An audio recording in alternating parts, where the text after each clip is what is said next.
Bonjour. La COP28 et l'indifférence inquiétante d'Haïti.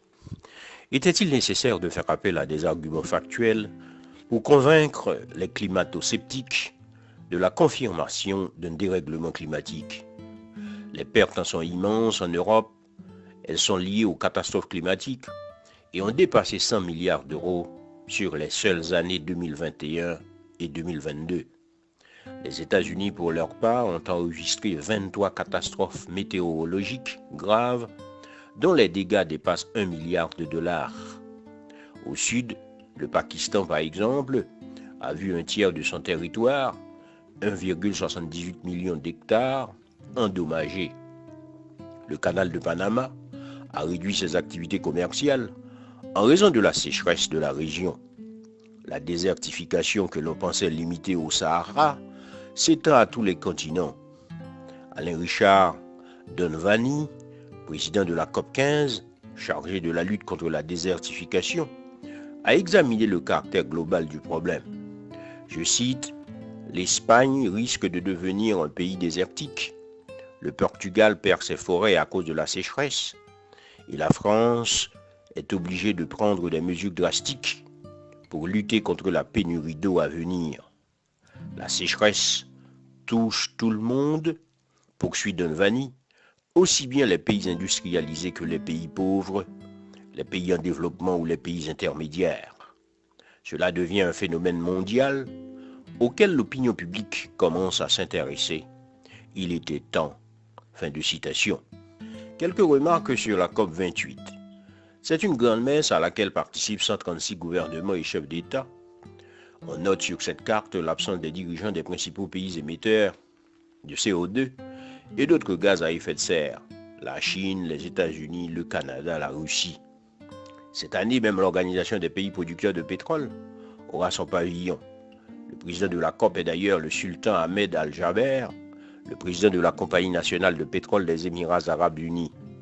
Or, soit Al-Jaber, la Compagnie nationale a annoncé qu'elle prévoyait une augmentation de la production de 7 milliards de barils de pétrole, en contradiction directe avec les engagements des Émirats pour réduire leurs émissions.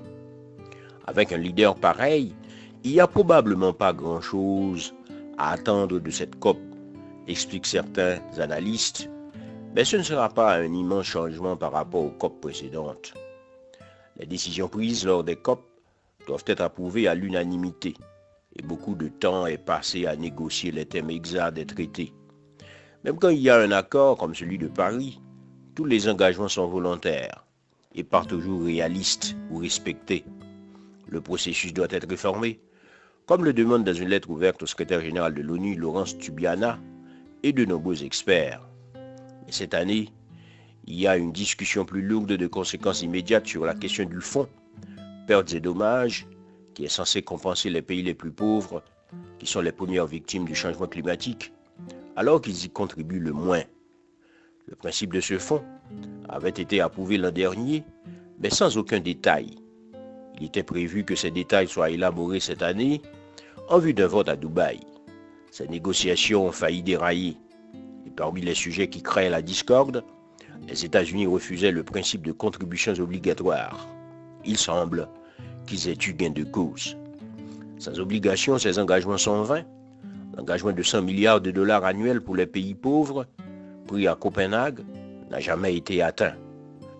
Pour compenser réellement les pays pauvres, pour les dommages liés aux émissions des pays du Nord, il faudrait plutôt 500 milliards par an. Jamais cela ne pourrait être atteint volontairement. Comme l'explique Esther Duflo, prix Nobel d'économie, je cite, « Si nous voulons avoir une chance de financer ce fonds, il faut créer de nouveaux flux de revenus qui peuvent y être consacrés exclusivement. C'est faisable, » poursuit-elle.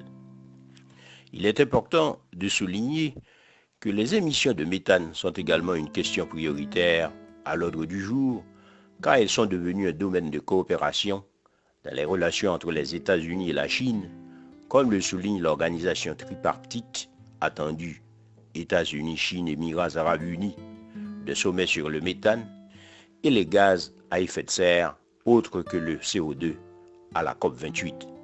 Le thème de l'adaptation au changement climatique a été classé comme une priorité par la présidence de la COP28 et nécessite davantage de plans d'action et une meilleure redevabilité.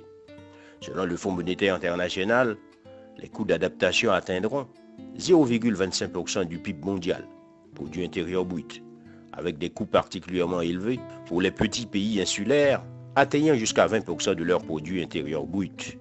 Suite au lancement du programme de travail de Glasgow Sharm el-Sheikh sur l'objectif mondial d'adaptation lors de la COP26, les pays ont eu 2 ans pour travailler à la conception d'un cadre clair.